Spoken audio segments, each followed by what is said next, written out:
Shalom, selamat pagi. Tuhan Yesus memberkati kita dimanapun Bapak Ibu berada. Doa saya biar kiranya kita tetap antusias, tetap percaya, tetap mengasihi Tuhan, dan terus memberi diri kita untuk dibangun menjadi tempat kediamannya Allah seperti apa yang sedang kita pelajari, menjadi gereja yang dibangun di atas dasar para nabi dan rasul, dan Yesus Kristus sebagai batu penjurunya.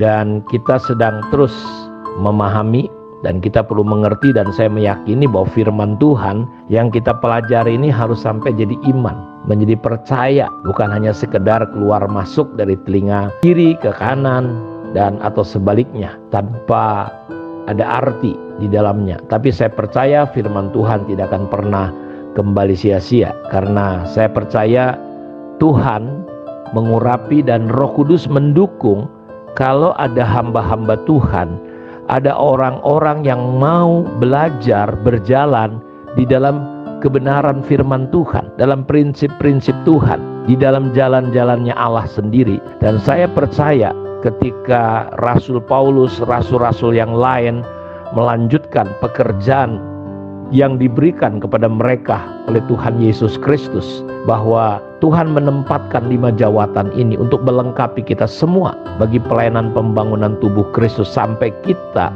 menjadi apa yang Tuhan inginkan dalam kehidupan gereja hari-hari ini. Karena itu kita harus memperhatikan, Paulus berkata tidak boleh ada dasar lain kecuali Kristus. Orang yang membangunnya harus memperhatikan bagaimana dia membangun di atasnya. Dan ada 2 kualitas yang berbeda. Yang satu adalah emas, perak, batu yang mahal. Yang satu lagi adalah kayu, rumput kering, dan jerami. Dan kita sama-sama tahu bahwa kualitas yang mulia itu justru ketika api datang, dia akan semakin mulia, semakin murni. Dan emas itu semakin mahal ketika dia bisa semakin murni. Tapi sebaliknya kayu kering, rumput kering pasti angus. Karena itu kita semua harus memperhatikan bagaimana kita membangun. Karena itu saya mau ajak kita hari ini bagaimana kita belajar ciri kesamaan daripada pelayanan rasul dan nabi. Yang pertama, mereka fokus kepada rencana Allah dan bagaimana apa yang Tuhan rencanakan. Kalau kita baca misalnya di kitab Perjanjian Baru tentang nabi, maka kita mendengar ada banyak kata menurut para nabi-nabi. Jadi di Perjanjian Baru kita melihat penggenapan-penggenapan yang sudah disampaikan oleh para nabi. Jadi kita melihat di Perjanjian Baru banyak kutipan-kutipan yang mengatakan apa yang dikatakan menurut para nabi.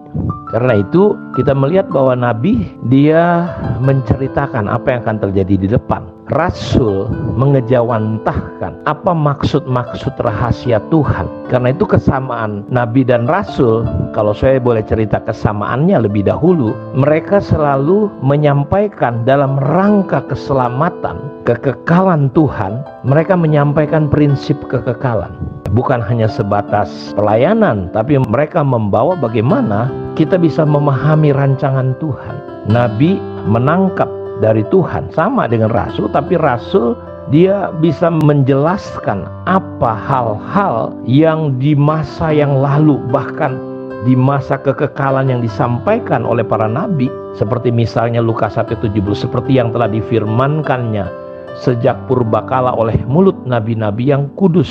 Dan engkau ya anakku akan disebut nabi Allah yang maha tinggi. Jadi jauh sebelum Yohanes muncul, ayat ini tentang Yohanes, tapi Yohanes sudah dinubuatkan dia akan berjalan mendahului Tuhan untuk mempersiapkan jalan baginya.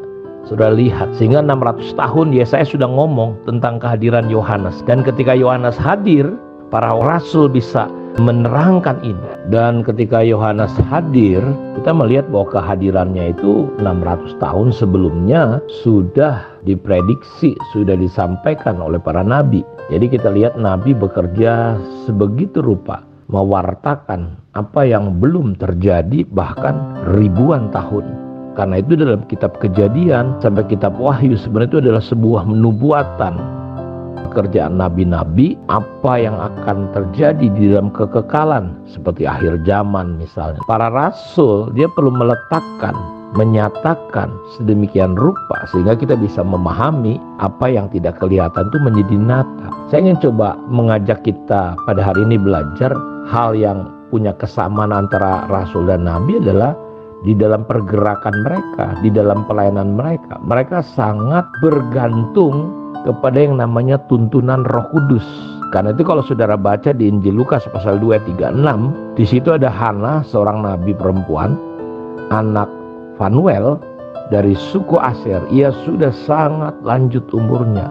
Sesudah kawin, dia hidup 70 tahun lamanya bersama suaminya, dan sekarang ia janda berumur 84 tahun. Dia tidak pernah meninggalkan Allah siang dan malam, beribadah, berpuasa, dan berdoa.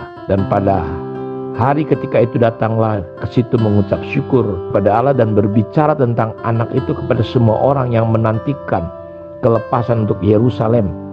Dan kita melihat bagaimana Fanuel, situ juga ada Hana, ada juga Nabiah, nabi juga ada di situ. Bagaimana di bait Allah, bagaimana mereka bersuka cita. Ya, kalau saudara lihat di ayat sebelumnya, ada seorang bernama Simeon. Ia seorang yang benar dan saleh yang menantikan penghiburan bagi Israel. Roh Kudus ada di atasnya, dan kepadanya telah dinyatakan oleh Roh Kudus bahwa ia tidak akan mati sebelum ia melihat Mesias. Jadi inilah kesamaan daripada seorang rasul dan nabi, bagaimana mereka benar-benar bergantung, dikuasai sepenuhnya oleh Roh Kudus.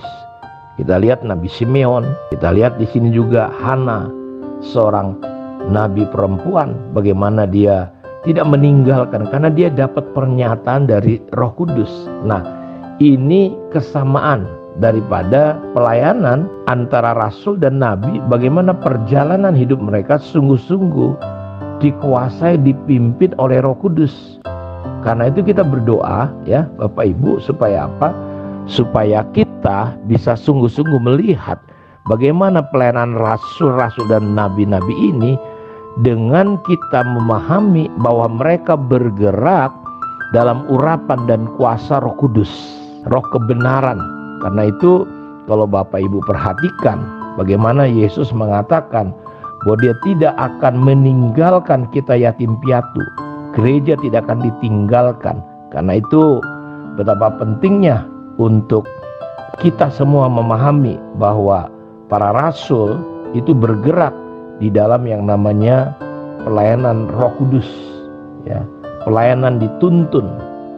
Bagaimana dalam Yohanes 4 ayat 23, tetapi saatnya akan datang dan sudah tiba sekarang bahwa penyembah-penyembah benar akan menyembah Bapa dalam roh dan kebenaran.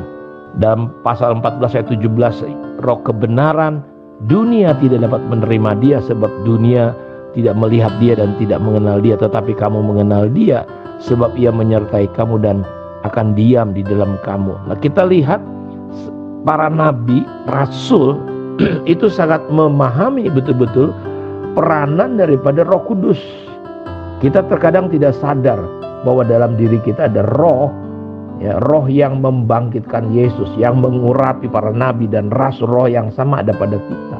Nah, khusus spesial dengan jawatan rasul dan nabi, mereka memahami betul prinsip ini. Dunia nggak bisa mengerti ini, dan mereka bergerak dalam dimensi roh sedemikian rupa sehingga kita melihat bagaimana sepertinya mereka bisa memahami apa yang ada di dalam kekekalan, bagaimana menerapkannya, ya, dan bagaimana mereka bisa melihat menerapkan apa yang dalam kekekalan itu untuk terjadi di dunia yang kelihatan.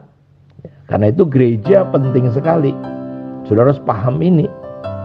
Ya, ini kita butuh, kita doakan supaya dua jawatan ini bisa muncul. Karena ini perlu saling melengkapi satu dengan yang lain dalam ketajaman, keistimewaan seorang rasul dan nabi. Nah, ini yang sebenarnya kita harus memahami. Jadi mereka bisa melihat hal-hal yang kekal di masa lalu, ya, rencana Allah, lalu di masa lalu yang nyata itu bisa dipraktekkan di dunia hari ini, bahkan yang akan datang sampai pada kekekalan kembali.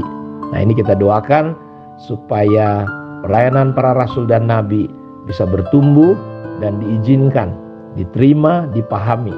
Ya, memang perlu dipelajari, kita perlu belajar sama-sama. Karena kalau tidak nanti kita bisa juga bahaya. Di satu sisi gereja tidak bertumbuh, di satu sisi kita menolak apa yang Tuhan sedang lakukan. Karena Dia mau menempatkan gereja tidak bercacat dan berkerut, menempatkan gereja yang dipenuhi menjadi gereja kepenuhan Kristus, menjadi tempat kediaman Allah. Kiranya Tuhan memberkati kita. Mari kita berdoa. Bapa, terima kasih Engkau yang terus melawat kami, memimpin kami, menolong kami semua ya Tuhan. Diberkatilah semua umat-Mu yang sudah mendengarkan saat teduh ini. Dalam nama Tuhan Yesus kami berdoa, kami bersyukur kepada Tuhan. Amin. Tuhan memberkati kita semua. Shalom.